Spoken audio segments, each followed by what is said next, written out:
O tecelão de histórias, como o livro de Jazar, expande e enriquece o mosaico bíblico. O livro de Jazar é uma das obras mais intrigantes e significativas da literatura hebraica. Extra-canônica. Embora sua autenticidade e datação sejam objeto de intenso debate acadêmico, sua importância cultural e literária é inegável. Citado 2 vezes na própria Bíblia, ele se apresenta não como um substituto das Escrituras, mas como uma fonte complementar, um registro dos atos dos homens justos, desde a criação até o período dos juízes. Sua principal e mais fascinante característica, que constitui o cerne de sua identidade, é sua função como um grande tecelão de histórias. Ele pega os fios concisos e por vezes esparsos das narrativas de Gênesis a Josué e os entrelaça com uma riqueza impressionante de detalhes, diálogos, motivações psicológicas e eventos intermediários. Ele faz isso. Jazar transforma relatos familiares em sagas épicas, preenchendo as lacunas que a mente curiosa do leitor sempre buscou explorar. A tradição judaica de expandir as escrituras é conhecida como Midrash. É uma forma de exegese que busca investigar o texto sagrado para além de seu significado literal, extraindo lições morais, explicando ambiguidades e, crucialmente, preenchendo os espaços em branco. O livro de Jazar pode ser compreendido como um grandioso midrash narrativo. O texto bíblico, especialmente no Pentateuco, é notavelmente econômico em suas palavras. Ele nos diz o que aconteceu, mas raramente se aprofunda no como ou no porquê emocional. Perguntas como o que Abraão pensou ao deixar sua terra. Qual foi a exata conversa entre os irmãos de José ao planejarem sua traição? Ou o que aconteceu com Moisés durante os 40 anos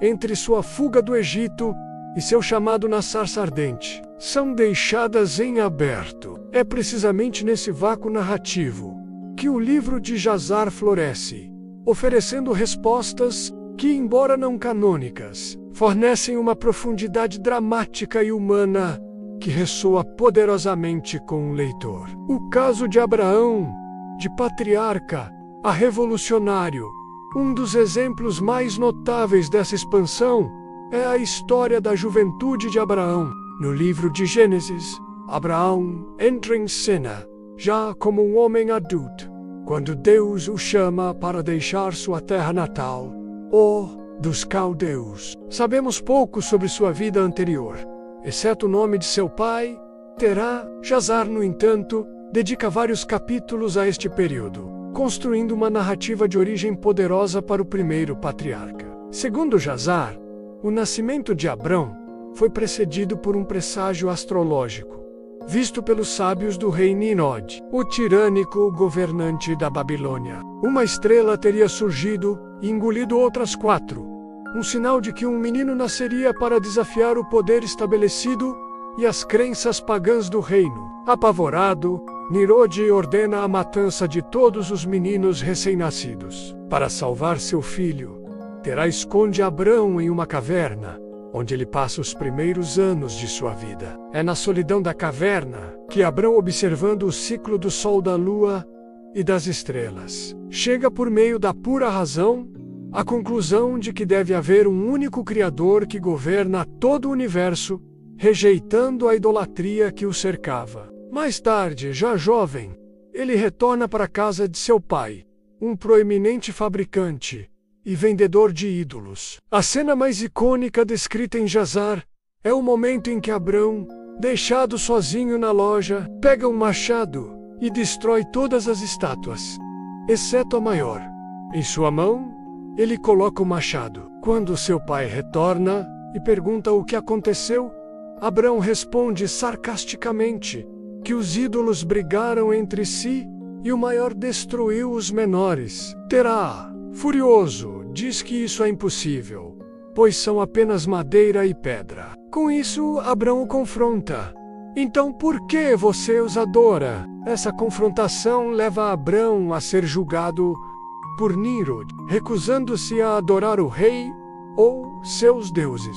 ele é condenado a ser lançado em uma fornalha ardente junto com seu irmão Arã, que vacila em sua fé. Milagrosamente, Deus protege Abraão, que sai ileso das chamas, enquanto Hara, cujo coração não era puro, perece. Essa narrativa não apenas fornece um pano de fundo dramático, mas redefine fundamentalmente nossa compreensão de Abraão. Ele não é mais apenas um homem obediente que seguiu um chamado divino. Ele é um pensador revolucionário, um iconoclasta corajoso, um sobrevivente de perseguição religiosa e um monoteísta por convicção filosófica. Muito antes do chamado formal de Deus, Jazar estabelece suas credenciais como um líder digno de fundar uma nova nação. A saga do Hosea, um drama humano de dor e sofrimento.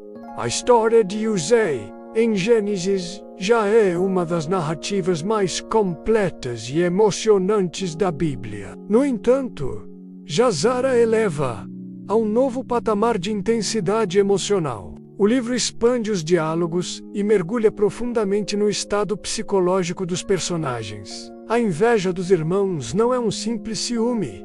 É descrita como um ódio corrosivo que os consome. A conversa que eles têm antes de jogá-lo na cova é longa e detalhada, com Rubem tentando desesperadamente salvá-lo e Judá propondo a venda como uma alternativa misericordiosa. O sofrimento de Jacó é particularmente ampliado. Em Gênesis, lemos que ele recusou ser consolado. Em Jazar, essa dor se torna o foco central de capítulos inteiros.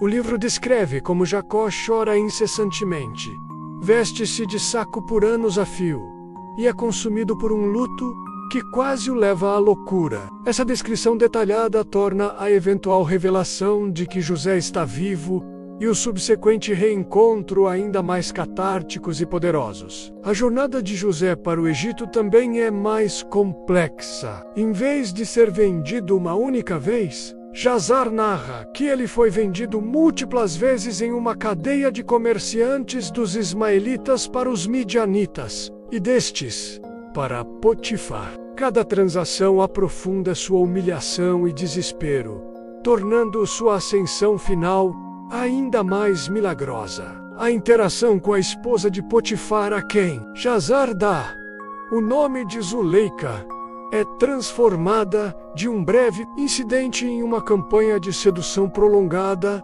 e obsessiva, destacando ainda mais a retidão e a força de caráter de José. Moisés, o rei guerreiro da Etiópia, talvez a expansão mais surpreendente de Jazar, seja a que preenche o grande ato na vida de Moisés. O livro de Êxodo nos conta que após matar um egípcio, Moisés fugiu para Midian, onde se tornou pastor. Casou-se e viveu por 40 anos até encontrar a sarça ardente. Jazar preenche essas 4 décadas com uma aventura épica. Segundo o livro, Moisés não foi diretamente para Midian, ele fugiu para a terra de Cush, identificada como a Etiópia. Naquela época, o rei etíope estava em uma guerra prolongada, sitiando uma cidade rival. Moisés, com sua sabedoria e conhecimento adquiridos na corte egípcia, se tornou um conselheiro valioso. Eventualmente, um general do exército etíope, ele desenvolveu estratégias engenhosas que levaram à vitória. Sua popularidade e sucesso foram tão grandes que, após a morte do rei, o povo da Etiópia o aclamou como seu novo monarca, e ele até mesmo se casou com a viúva do rei. Moisés teria governado a Etiópia com justiça e sabedoria por 40 anos. Somente após esse longo reinado, sentindo que seu destino era outro, ele abdicou do trono e partiu para Midian, onde sua história se alinha novamente com o relato bíblico. Essa narrativa perdida transforma radicalmente a imagem de Moisés.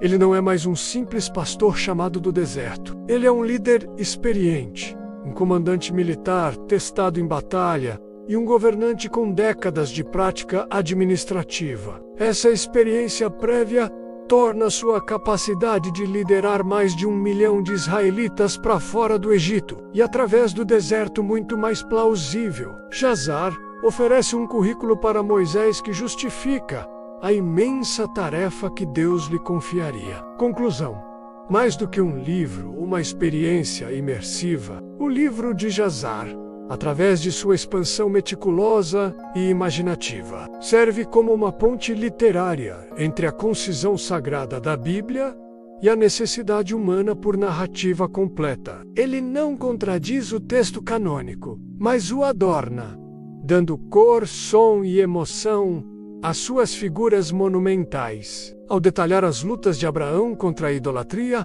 a agonia de Jacó, o calvário de José e a carreira política de Moisés, Jazar enriquece a tradição e permite que os leitores se conectem com esses heróis de uma maneira mais íntima e profunda, embora não possamos lê-lo com a mesma autoridade canônica da Bíblia. Seu valor reside em sua capacidade de inflamar a imaginação e aprofundar a apreciação pelas histórias originais. Ele funciona como diretor de uma peça de teatro que, recebendo um roteiro básico, desenvolve cenários complexos, coreografa movimentos e treina seus atores para expressar toda a gama de emoções humanas. O livro de Jazar é, em essência, o diretor que pega a sublime simplicidade da narrativa bíblica e a transforma em uma experiência imersiva, épica e inesquecível.